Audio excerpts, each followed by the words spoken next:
So, మనం అన్ని continents నేర్చుకుంటూ ఉన్నాం మ్యాప్ పాయింటింగు. సో, ఇప్పుడు ఎవరైనా వచ్చి సౌత్ అమెరికాలో ఎన్ని దేశాలుంటాయి? అసలు ఆ దేశాలు ఎక్కడున్నాయి? సో, అక్కడున్న ఫిజికల్ ఫీచర్స్ గురించి చెప్పాలి. సో, రండి ఎవరొస్తారు రండి. ఏం పేరు? నా పేరు మాధురి సార్. మాధురి. సో, చూపి ఒకసారి అసలు అర్జెంటీనా ఎక్కడుందో చూపి. బ్రెజిల్ ఎక్కడుంది? ఉరుగ్వే ఎక్కడ? పరాగ్వే ఎక్కడ? చిలీ ఎక్కడుంది? పెరు ఎక్కడుంది? ఈక్వెడార్ అనే దేశం ఎక్కడ?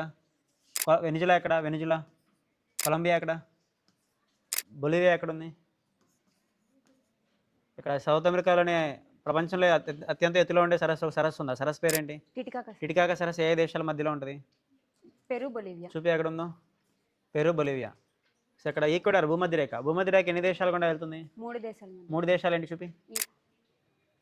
ఈక్వెడారు, కొలంబియా, బ్రెజిల్. Colombia, Brazil. మరి ట్రాపిక్ ఆఫ్ క్యాప్రికార్న్ ఏ దేశాలు గుండా వెళ్తుంది? చూపి ఒకసారి.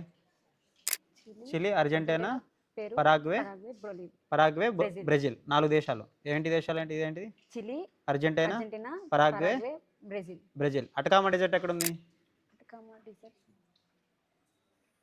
పెటగోనియన్ డెజర్ట్ ఎక్కడ? ఓకే.